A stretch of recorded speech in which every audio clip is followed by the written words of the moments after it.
Welcome, everybody, to the What Could Have Been Fantasy Football Podcast and another edition of the Quick Hit segment. In this segment, I want to focus on three things.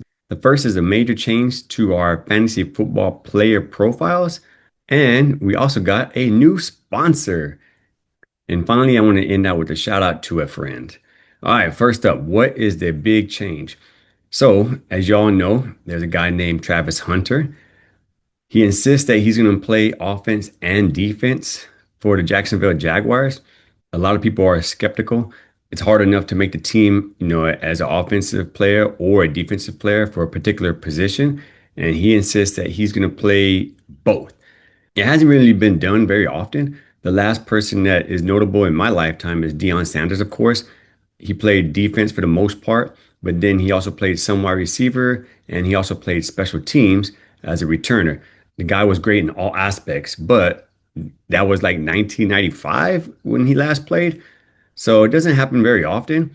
And before him, the only person that really played notable snaps on offense and defense was back in late 1950 and early 1960s, the Philadelphia Eagles. And there he is there, back when smoking was allowed in public. But other than those two guys, it doesn't happen very often. So that's why I'm not too scared about this scoring change. However, if Travis Hunter is able to pull it off, I do want to make sure that he gets credited with all the points that he deserves. So here is a look what I'm going to change for all offensive players, but really and truly it's only going to affect Travis Hunter. So let's look at this in detail. If you focus on the left side, you can't really see too well, I'm sorry, but for every sack that Travis Hunter gets, and again, this applies to all offensive players. So if another offensive player does get a snack, if another offensive player does get a sack, they're going to get the same points too. But I think it's only going to apply to Hunter. For every sack he gets, he'll get 1 point. If he blocks a punt or a field goal or a point after, he'll get 1 point. If he does intercept the ball, he'll get 1 point. Now, for special teams, you normally get 2 points, but I'm just a little scared that he might run the table on offense and defense. I don't want to make Travis Hunter the hack that wins the 2025 season. So I cut that 2 points for interceptions down to 1 point. For fumbles recovered, again, normally the defense or special teams gets 2 points for that. And I'm going to play it safe and just give Travis Hunter 1 point. If he gets a safety, it's normally 2 points, but he'll only get 1 point. And then tackles, I am worried about him just racking up points on tackles. So the settings for IDP is 1 point per tackle, not giving him 1 point per tackle because that could easily be 4 or 5 points added to him every week, and that would be kind of a cheat code. So he's only getting 0.25 per tackle. So average DB gets about 4 or 5 tackles a game. So again, we're only tacking on like 1 point per game for his tackles. And again, don't be too worried. It's not like he's going to get a sack, a block kick, an interception, a fumble recovery, a safety, and 5 tackles a game. It's not going to happen. But I'm just amazed that somebody can play both sides of the ball. And so if he's able to pull it off, I do want to reward him for that. So if you look at the right side, this is where it gets really fluky, right? But it can pay off in a big way.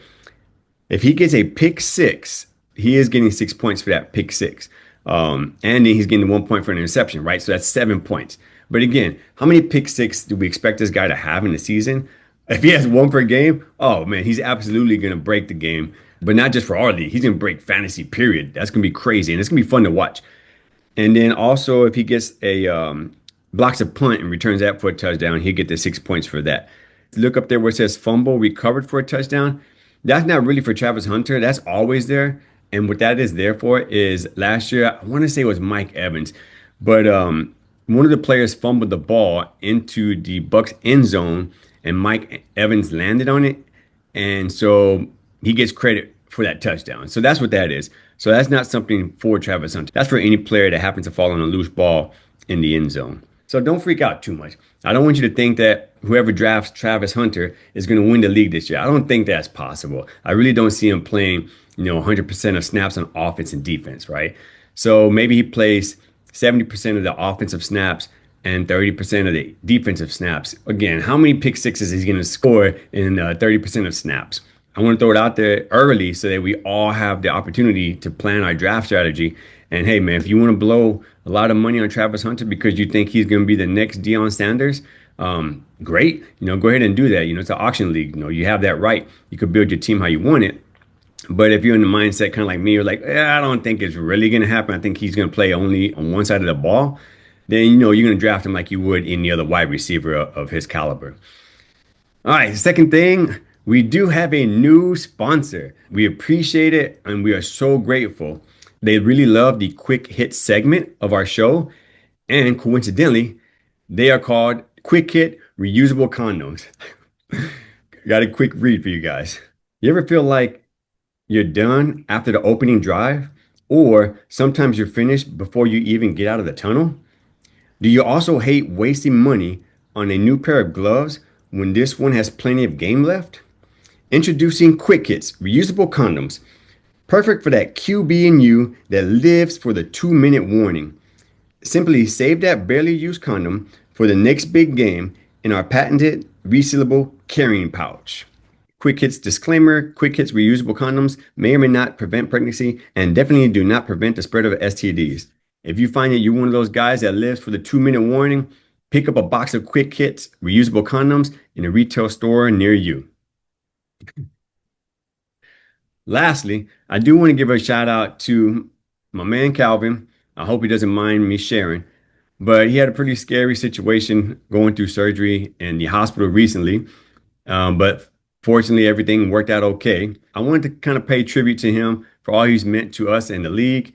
And so I've come up with the 5 things that we love about Calvin. Number 5, this one's a little personal.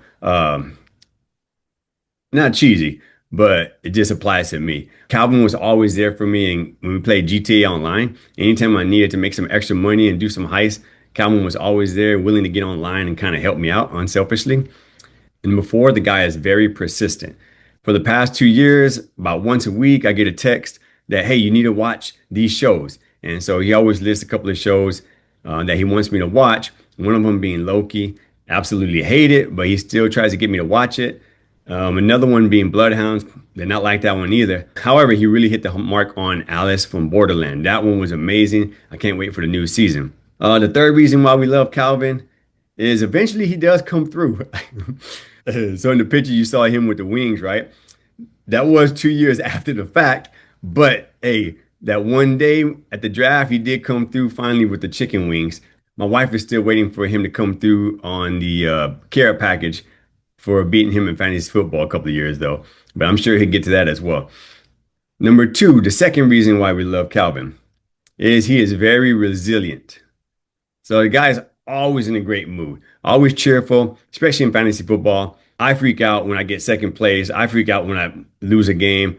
He's always there for me and reminds me that, hey, he's finished the league in last place, it seems, every year. And you know what? He still shows up in great spirits. We appreciate his resiliency.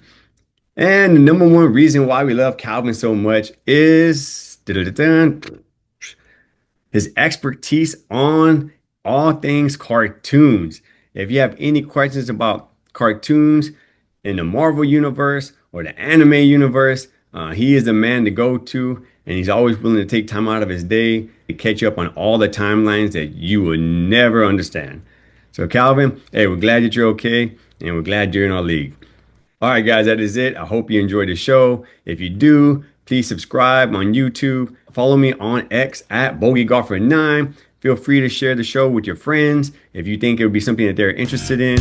And good luck in life and fantasy. Peace.